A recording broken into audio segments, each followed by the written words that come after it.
wabarakatuh. Perkenalkan, saya Nur Fadila Bahri, mahasiswa tingkat 3 Sarjana Terapan Poltekkes Kemenkes Jambi. Nah, di sini saya akan memberikan pendidikan kesehatan tentang HIV/AIDS. Nah, yang pertama, saya akan membahas tentang apa itu HIV/AIDS. Jadi, HIV itu singkatan dari Human Immunodeficiency Virus dan AIDS adalah Acute Immune Deficiency Syndrome. Jadi, AIDS itu adalah kumpulan gejala infeksi yang timbul karena rusaknya sistem kekebalan tubuh manusia disebabkan oleh infeksi virus HIV. Nah, apa yang terjadi jika virus HIV masuk ke dalam tubuh kita? Nah, jika virus tersebut masuk ke dalam tubuh kita atau tubuh manusia, sistem kekebalan tubuh akan menurun atau melemah. Jadi, jika tubuh manusia sudah terserang oleh infeksi virus HIV, lebih mempermudah proses masuknya penyakit yang akan menyerang sistem kekebalan tubuh atau sistem imunitas karena disebabkan imunitas tubuh seseorang tersebut telah menurun.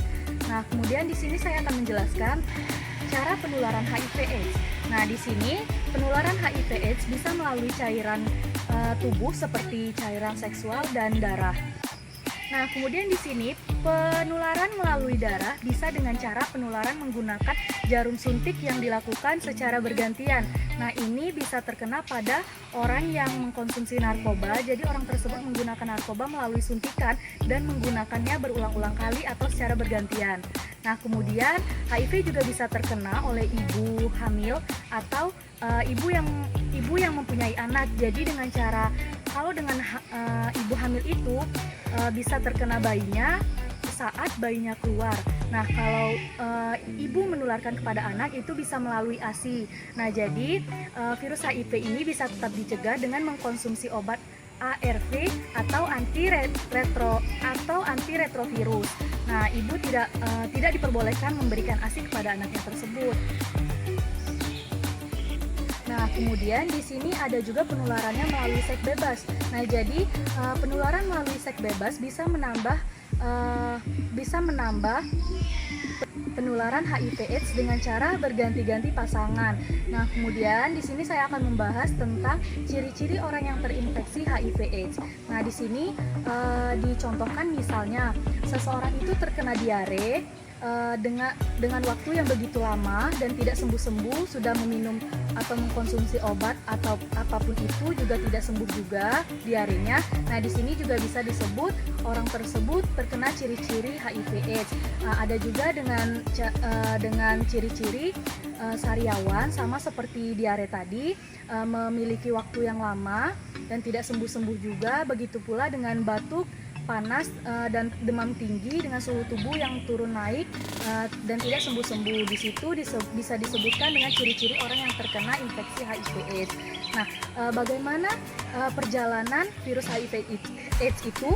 Masa inkubasi virus HIV/AIDS, masa inkubasinya itu bisa lebih kurang 10 tahunan.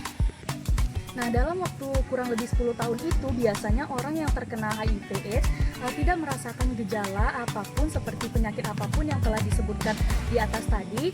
Nah, di sini disarankan bagi orang-orang yang sudah merasakan memiliki gejala-gejala seperti yang disebutkan tadi untuk segera melakukan pemeriksaan di laboratorium atau cek darah di pusat kesehatan terdekat. Nah, bagi kalian yang terhindar bagi orang yang tidak melakukan pergaulan bebas seperti tadi, juga boleh melakukan pengecekan kesehatan untuk mengecek apakah kita ini masih bebas atau tidak terkena sama sekali dari virus HIV atau AIDS, karena stigma masyarakat terhadap virus HIV/AIDS itu sangat jelek.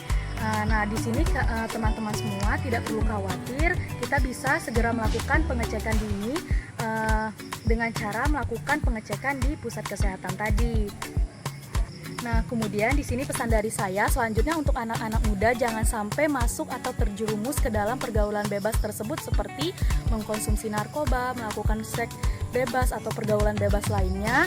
Nah, mulai dari sini kita harus mempunyai mindset sayangi diri kita sendiri, sayangi keluarga kita dengan menjaga kesehatan diri kita masing-masing.